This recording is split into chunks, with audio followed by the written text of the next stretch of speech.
오늘 우리에게 주시는 하나님의 말씀은 잠언 13장 1절부터 7절까지의 말씀입니다. 구약성경 924페이지 정도에 있습니다.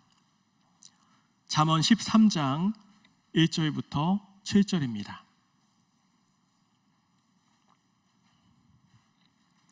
우리 교독으로 제가 한 절, 여러분이 한 절 이렇게 읽도록 하겠습니다. 지혜로운 아들은 아비의 훈계를 들으나 거만한 자는 꾸지람을 즐겨 듣지 아니하느니라.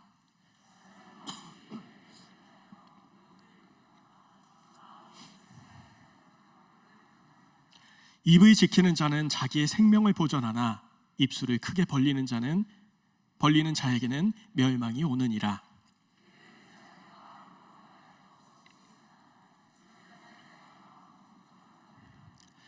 의인은 거짓말을 미워하나 악인은 행위가 흉악하여 부끄러운 데 이르느니라.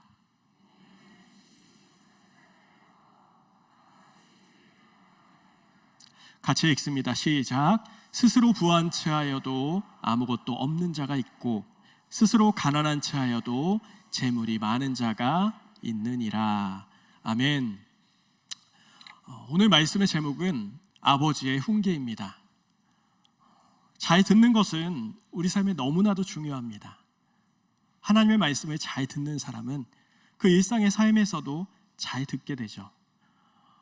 제가 아는 한 심리상담가의 말을 들은 적이 있는데 그분의 말에 의하면 아이가 이상한 행동을 해서 부모가 상담 요청을 해서 이제 찾아오는 그 부모님들에게 동일한 특징이 있다고 합니다. 특징이 한 가지 있다고 하는데 그것은 바로 자기 말만 하려고 한다는 겁니다. 분명 아이의 아픈 부분을 해결하고자 만났는데 엄마는 아이를 어떻게 양육해야 될지에 대해서는 듣지 않는다는 거예요. 언제나 자기 힘든 것, 자기 상황, 자기 여건만을 알아달라고 그런 말만 계속한다는 겁니다. 지금 집에 아이들이 혹시 부모의 말을 안 듣고 있나요? 그럼 한번 자신을 돌아보시기 바랍니다. 나는 자녀의 말에 귀를 기울이고 있는가? 자녀의 말에 귀담아 듣지 않는 것이 당연한 생활 양식이면 자녀도 부모의 말을 듣지 않는 것이 당연한 생활 패턴이 됩니다. 아, 말은 원래 듣지 말라고 하는 것이구나. 이것이 입력이 되고 결국 의사소통 부재의 가족이 되는 겁니다. 아이들이 부모에게 제일 기분 나쁜 말이 뭔지 아세요? 기분 나쁠 때가 언제인지 아십니까? 그건 말을 끊을 때랍니다. 아이들의 말을 끝까지 들어주세요. 아이들의 말을 끝까지 들어보세요. 그리고 그 말을 믿어주세요. 부모에게 믿음을 주는 아이가 될 것입니다. 듣는 아이가 될 것이에요. 본문 1절에 지혜로운 아들은 아비의 훈계를 들으나 거만한 자는 꾸지람을 즐겨 듣지 아니하느니라. 이를 통해 지혜로운 아들과 거만한 자의 구분점을 알 수 있습니다. 그것은 들음입니다. 일반적으로 들음이라고 할 때 우리는 그냥 듣는 행위를 생각하기 쉽습니다. 그런데 여기 사용된 들음이란 히브리어는 샤마라는 단어로 샤마 이스라엘 백성들아 들어라. 신명기에서 하나님께서 이스라엘 백성들에게 명령할 때 사용하신 게 이 샤마라는 단어입니다. 이는 단순히 귀로 듣는 정도의 의미가 아니라 들은 것을 완전히 이해하고 또 감정적으로 받아들이고 행동으로 옮기는 것까지 포괄된 표현이 바로 이 샤마입니다. 지혜로운 아들은 잘 듣고 순종에까지 이른다는 것이죠. 그렇다면 이제 중요한 것은 무엇을 듣고 순종하느냐입니다. 거짓 정보, 잘못된 신념을 듣고 따른다면 문제가 생기게 되죠. 그래서 성경은 무엇을 듣고 그것을 따라야 되는지 우리에게 한정 짓습니다. 그것은 바로 아비의 훈계입니다. 즉 우리 아버지 하나님의 가르침이라는 겁니다. 훈계라고 번역된 히브리어 무사르는 징계, 책망, 교훈을 뜻합니다. 이 단어는 여러 곳에 사용되는데 하나님 아버지가 아들을 바른 길로 인도하기 위한 징계로서의 고난, 또 자녀의 고침을 위해 대신받는 징계, 강력하고 신실한 용사로 키워내기 위한 훈련과 권고, 이렇게 하나님 안에 사역에 권하는 모든 교훈과 책망을 뜻합니다. 무사르가 사용된 대표적인 말씀이 그가 찔림은 우리의 허물 때문이요 그가 상함은 우리의 죄악 때문이라. 그가 징계를 받음으로 우리는 평화를 누리고 그가 채찍에 맞음으로 우리는 나음을 입었도다. 희생하지 않는 아버지는 이 세상에 없다고 생각합니다. 다만 인간의 아버지는 인간이기에 나약하고 때론 사랑하는 법을 몰라 자기 식대로 사랑해야 합니다. 그것이 자녀에게 아픔이 되어 있는 줄도 모르고요. 그렇지만 우리 아버지 하나님은 완벽한 나의 아버지십니다. 그 완벽한 사랑은 이 세상 만물을 지으신 창조의 사랑으로, 자녀를 지키기 위한 고난의 징계로, 마지막에는 우리의 허물을 위한 십자가의 희생으로 완성하십니다. 그렇지만 아무리 성경을 몇십 번 통독하고 교회를 몇십 년 다녀도 하나님의 마음과 뜻대로 살아가지 못한다면 그는 하나님 아버지께 배우지 못한 자입니다. 육신의 아버지가 싫어서 그렇게 살지 않겠노라 수없이 발버둥치며 지금껏 살아왔지만 어느새 아버지를 쏙 빼닮아 있는 자신을 발견하게 됩니다. 자녀는 아버지를 닮게 되어 있습니다. 하나님을 닮아가는 성화를 이루어가는 자가 하나님의 자녀인 것입니다. 이 성화의 시작이 바로 들음인데요, 그리스도인의 들음인 그리스도의 결과인 성화, 이것은 바로 잘 들었다는 것이죠. 그러면 그리스도인의 성화는 어디에까지 이르러야 할까요? 성경에서 선의 정도에 대해서 말하고 있지 않습니다. 그러나 악에 대해서는 티끌만치도 하지 말라고 하죠. 여기서 제가 질문을 드려볼게요. 적극적으로 선을 행하는 것이 쉬울까요? 아니면은 악을 저지르지 않는 것이 더 수월할까요? 이거저거 가릴 거 없이 그냥 악은 하지 않으면 됩니다. 어쩌면 선보다 더 쉬운 것이 악입니다. 신앙인들에게 있어서 중요한 것은 선을 행함에 앞서서 악을 행하지 않는 것입니다. 그런데 기독교인들 중에 선을 행하면서 악도 같이 저질러요. 그러면서 자신은 선하다고 생각을 합니다. 계시록에 라오디게아 교회는 건물은 으리으리했고 사람들은 모여들어서 부흥하고 있었습니다. 그런데 성결하지 못했습니다. 이러한 라오디게아 교회에 대해서 하나님은 내가 내 행위를 아노니 이같이 미지근하여 뜨겁지도 아니하고 차지도 아니하니 내 입에서 너를 토하여 버리리라. 적극적으로 선을 행하지 않는다고 해서 하나님께서 징벌을 내리고 하나님의 자녀가 되지 않는 것이 아닙니다. 선은 하나님의 성품을 닮은 자연스러운 현상입니다. 더구나 선은 상대적이니까요. 그러나 악은 다릅니다. 악을 좋아하고 자행하는 것은 하나님의 자녀가 아닙니다. 악한지 알면서 악을 저지르는 이유는 악을 즐거워하는 사탄의 습성 때문입니다. 악을 즐거워하는 자는, 악을 즐기는 자는 사탄입니다. 요한복음 8장 44절에 너희는 너희 아비 마귀에게서 났으니 너희 아비의 욕심대로 너희도 행하고자 하느니라. 그는 처음부터 살인한 자요 진리가 그 속에 없으므로 진리에 서지 못하고 거짓을 말할 때마다 제 것으로 말하나니 이는 그가 거짓말쟁이요 거짓의 아비가 되었음이라. 이어지는 잠언 13장 6절을 세번역 성경으로 보면은 흠없이 사는 사람의 의는 그의 길을 지켜주지만 죄인의 악은 그를 망하게 한다. 인간 중에 흠없이 사는 사람이 있을까요? 여기 말하는 흠없이 사는 사람의 뜻은 행실이 정직한 자입니다.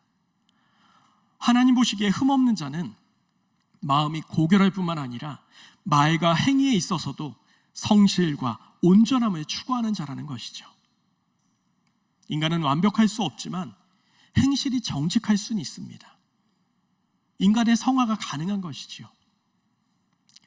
성화가 정직한 것이 아니라 완벽한 것이라는 잘못된 생각이 문제를 불러일으킵니다. 그렇게 인간 중에 완벽함을 요구받는 사람이 있습니다. 그것은 설교자, 목회자입니다. 이 땅에서 목회자로 살아가는 고충에 대해서 한번 이야기해 볼까요? 설교자는 기본적으로 학문의 여왕인 신학을 전공하고 또 성경에 대한 지식이 있어야 하고, 그 이유는 그 성경의 내용을 바탕으로 주제가 담긴 새로운 글을 써야 하며 거기서 멈추지 않고 그걸 잘 전하기 위해서 스피치가 돼야 합니다. 그리고 성령을 받아 영성이 있어야 하고 훌륭한 인격을 지닌 좋은 사람이기까지 해야 합니다. 아닌가요? 일반적인 직업의 세계에서는 창조적인 사람에게 신실함을 기대하지 않습니다. 이 무슨 말이냐? 예를 들어서 예술, 음악을 하는 사람들, 음악을 하는 사람들에게 매일 일정한 시간에 일어나서 이때부터 이때까지 음악 작곡해, 이러지 않습니다. 밤낮이든 뭐 밤이 거꾸로 바뀌든 그냥 알아서 하고, 그리고 연예인들의 삶을 보면 밤낮이 바뀐 것 많이들 보잖아요. 그런데 반대로 일정한 일을 하는 직업군의 사람들에게는 창조적인 것을 요구하지 않습니다. 매일 우편물을 우편 번호대로 분류하는 사람에게는 정해진 대로 일을 하길 원하지 창조적인 방식을 요구하지 않습니다. 그런데 목회자는 설교가 창의적이어야 하며 거기에 일정한 시간의 기상과 함께 신실한 생활 양식까지 요구받습니다. 설교가 매일 같으면 뻔한 소리 한다 말하고, 새벽 예배와 또 여러 예배 가운데 신실하게 임하는 자세 또한 평가의 대상이 된다는 겁니다. 거기에 인성과 지성까지 겸비해야 하죠. 한마디로 목회자에게는 모든 것을 요구한다는 겁니다. 설상가상으로 거기에 추가되는 것이 가족까지입니다. 아무리 다재다능한 목사여도 사모가 사고를 친다? 자녀가 삐뚤어진다? 그럼 바로 직격탄에 맞습니다. 가정을 어떻게 돌보았냐는 것이지요. 그것이 한국교회에서 목회자가 살아가는 삶입니다. 군대에 있을 때 휴가 나가면 군인들이 꼭 지켜야 되는 것 중에 하나가 일반인과 싸움을 하면 안 됩니다. 그래서 휴가를 나가서도 긴장을 하며 지내야 하는 것이죠. 목회자는 이 긴장이 평생입니다. 작은 죄라도 짓지 않기 위해서 항상 긴장 상태를 유지해야 하죠. 저희 쇼팽 콩쿠르에서 1위를 한 조성진 피아니스트는 한 명을 제외한 모든 심사위원에게 10점 만점을 받았습니다. 한 명의 심사위원이 최저점인 1점을 줬어도 그는 우승할 수 있었지만 그 심사위원은 왜 1점을 줬을까요? 일부 심사위원 중에 자국민이 우승하게 하려고 가장 유력한 사람에게 최저점을 주는 못된 짓을 한다고 하기도 해요. 음악은 인간의 감, 느낌으로 되는 부분이 있어서 객관화가 어려운 이 점이 설교와 유사합니다. 아무리 성경적으로 탁월하고 유창한 언어로 다듬어진 설교도 그 설교자 사람 자체가 싫다? 설교를 듣지 않습니다. 귀에 들어오지 않죠. 아무리 명설교를 해도 거짓된 설교자에 대해 알아버린 성도라면 영화 친절한 금자씨의 명대사죠. 너나 잘하세요가 되는 겁니다. 그래서 더욱 설교자는 죄에 민감하게 살아야 합니다. 저에게 있어서 특히나 설교는 하나님께서 주신 축복이자 고난입니다. 설교는 자신과의 싸움입니다. 끊임없이 자신의 행위와 선포되는 말씀에 모순이 있는지에 대해서 고찰하게 됩니다. 내가 내 몸을 쳐서 복종케 함은 내가 남에게 전파한 후에 자신이 도리어 버림을 당할까 두려워함이로라. 사랑을 말하고 정의를 말하고 진리를 말하는데 정작 나는 어떠한가? 작가의 글이나 목회자의 설교는 지문과 같다고 생각합니다. 우리 손에 있는 그 지문이요, 사람마다 가진 고유의 것이라는 것이죠. 자주 사용하는 단어, 어투, 어감, 감정, 또 글을 완성하는 흐름이나 구성이 일정한 패턴을 지닙니다. 더욱이 설교는 어쩌다 보는 에세이가 아닙니다. 어제 듣고 오늘 듣고 또 계속 앞으로도 들을 것이지요. 오랜 시간 듣게 되면 그 사람의 일관성에 대해 알 수 있습니다. 설교자의 신앙관, 가치관, 인생관이 드러나게 됩니다. 설교자가 성경의 가치관에 대한 일관성이 있는지, 삶과 연결이 되는지 자세히 듣는 자는 알게 될 수밖에 없습니다. 그래서 설교가 어려운 것이지요. 설교자의 내면을 숨길 수가 없다는 것입니다. 성도는 설교자에 대해서 시간이 지나면 지날수록 더욱 깊이 알게 됩니다. 그렇기에 아버지의 훈계를 따라 정직하게 나아가는 길뿐이 없습니다. 어느 완벽한 아내가 있었어요. 공기업에 다니는 고액 연봉자였고 또 성격도 좋아서 주변에 사람들도 많았죠. 시부모님께도 잘하는 착한 아내였는데 매주 아이들을 데리고 시댁에 방문했습니다. 투자의 귀재인 그녀의 능력으로 고급 전원주택을 구매했고 부모님에게도 고급 전원주택을 구매해서 드립니다. 주변 사람들은 무슨 복을 타고 나서 그런 며느리 얻었느냐 이렇게 칭송하고 그렇게 많이 난리였고, 또 시부모님은 그 며느리에 대해서 우리 며느리가 잘났지, 참 잘 얻었어 하면서 그런 자랑을 하면서 행복한 나날을 보내고 있었습니다. 그런데 어느 날 아내가 며칠 동안 집에 들어오지 않습니다. 경찰서에서 연락이 왔는데 그 소식은 아내가 자살했다는 겁니다. 알고 보니 자신들의 집과 이 시댁의 집은 모두 월세였고 그 모든 비용은 사기 행각을 통해서 그것을 충당하고 있던 겁니다. 자신의 거짓말이 더 이상 버틸 수 없는 상황에 이르자 그녀는 자살 동호회 회원들과 함께 아주 명랑한 유서를 남기고 유언장을 남기고 생을 마감합니다. 그녀의 마지막 유언장은 자살한 숙소 펜션의 주인과 그리고 그녀의 남편에게 쓰였는데, 법례 심리가들은 이 여인이 남편과 펜션 주인을 같은 급의 사람으로 취급했다고 그렇게 분석했습니다. 자녀를 둘이나 낳아 기르고 있었지만, 그렇게 살았지만 남편은 그녀에게 아무 의미도, 어떤 의미도 아니었던 것이죠. 모든 것이 완벽해 보였던 그녀는 오히려 정서가 불안정한 사람이었습니다. 하나님은 사람을 완벽하게 창조하지 않으셨습니다. 이 세상에 완벽한 사람은 없습니다. 있다면 그는 가짜입니다. 주변에 완벽해 보이는 사람이 자신에게 가까이 다가오면 조심해야 한다고 합니다. 예쁘고 다 갖춘 여자가 아무 이유 없이 다가오면 그건 분명 꽃뱀이라고 해요. 세상에 완벽한 여자가 없을 뿐더러 완벽하게 다 갖춘 여자가 왜 나에게 다가오겠어요? 내 옆에 있는 사람이 부족하니까 내 사람인 겁니다. 부족한 사람끼리 함께 만나 함께 하는 것이죠. 그러면서 나 자신을 알고 자신의 분수에 맞게 살아가는 것이 가장 행복하고 지혜로운 것입니다. 이 완벽한 아내처럼 완벽해 보이기 위해서는 거짓말이 필요합니다. 인간의 모든 거짓말은 자신의 이득을 위해서나 혹은 자신을 부풀려 보이기 위해 사용됩니다.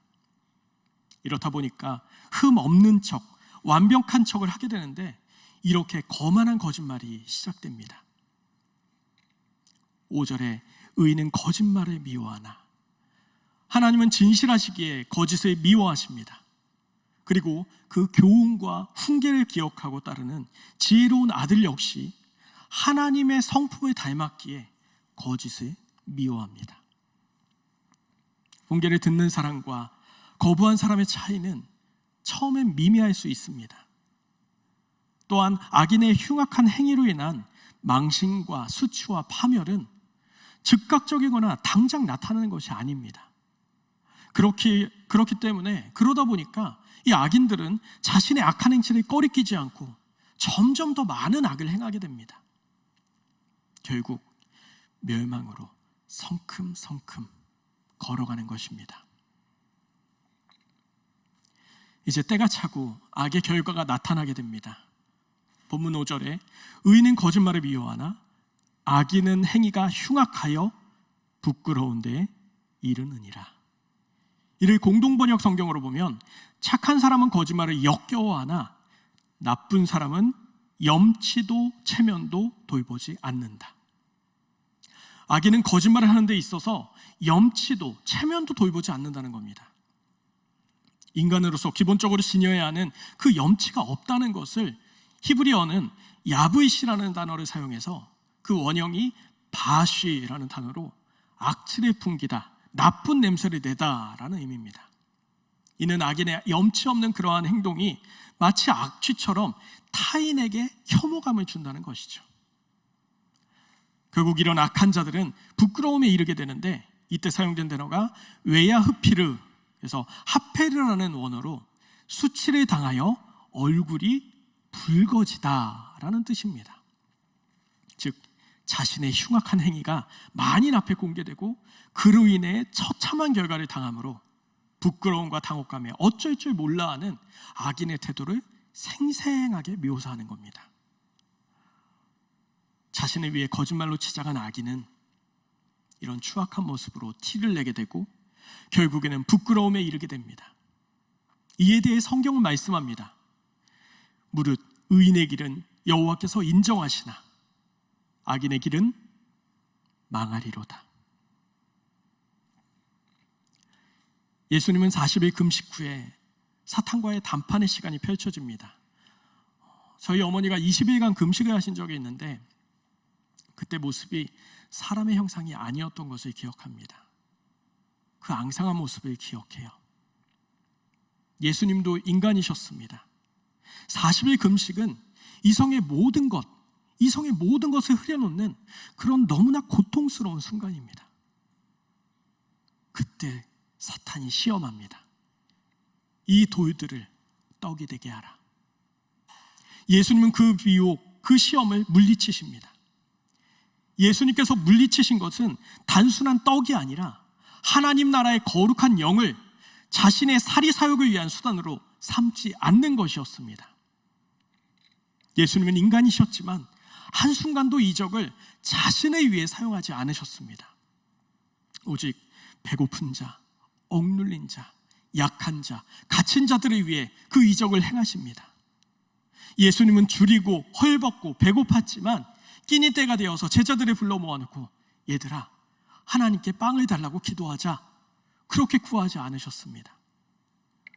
기도하고 나면 뿅 하고 빵이 차려지는 그런 이적을 행하지 않으셨어요.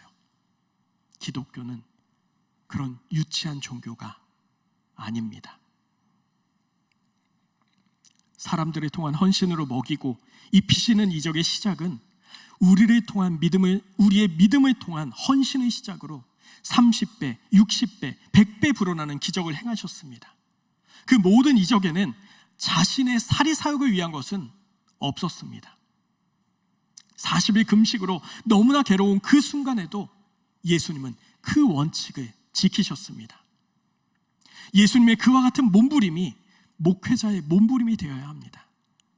나의 목회가, 나의 설교가 자신의 사리사욕을 위한, 자신의 사료사욕을 채우기 위한 목적이 되어서는 안 됩니다. 성도도 마찬가지입니다. 자신의 직분, 권사, 장로의 직분이, 그리고 교회에서 섬기는 헌신과 봉사가 자신의 사리사욕을 위한 목적이 되어서는 안 된다는 것입니다. 믿음으로 행하지 않는 모든 것이 죄입니다.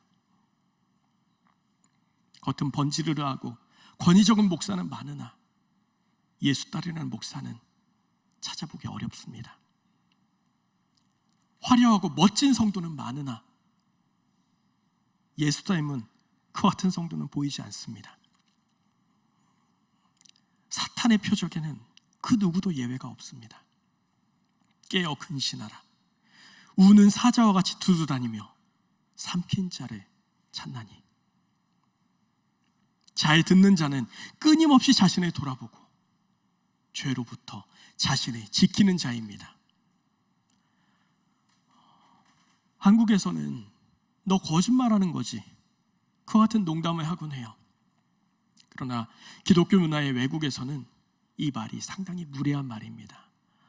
왜냐하면 계시록에 거짓말하는 자에 대한 언급이 있는데, 계시록 21장 27절에 거짓말하는 자는 결코 천국에 들어가지 못하되, 거짓말이 구원과 연결되어 있다는 것입니다.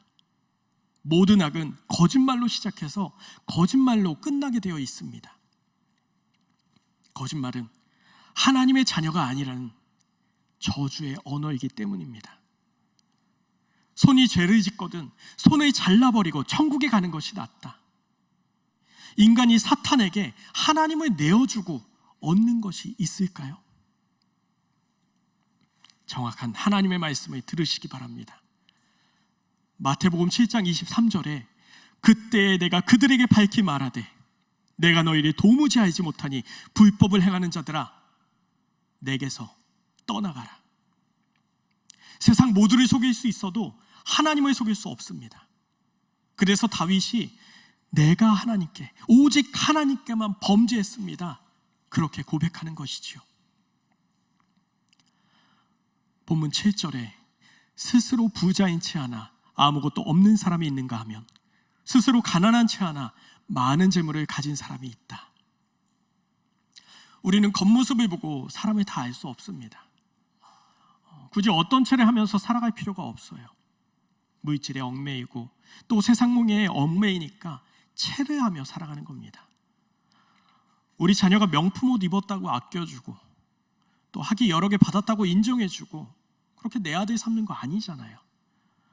공부를 못해도 누굴 닮았는지 볼 때마다 웃음이 나오는 딸도 다 내 사랑하는 자식이잖아요.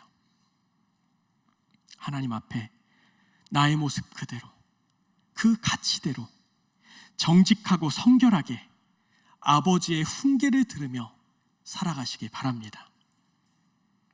잠언 23장 15절부터 16절에 내 아들아, 만일 내 마음이 지혜로우면 나 곧 내 마음이 즐겁겠고 만일 내 입술이 정직을 말하면 내 속이 유쾌하리라.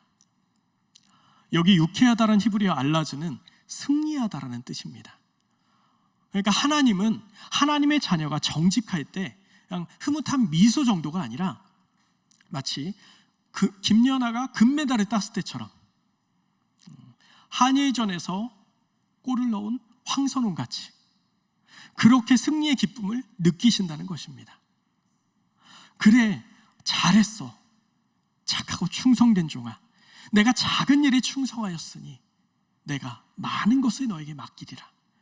주인의 즐거움에 참여할지어다. 아버지가 좋아하는 자식에게 어떻게 하시던가요? 안전도 지켜주고 싶고 또 이것도 주고 싶고 저것도 주고 싶고, 그렇게 아버지의 말씀을 잘 들음으로 하나님의 마음에 합한 자로 살아가시길 주님의 이름으로 축원합니다. 이 시간 말씀을 기억하며 기도하겠습니다.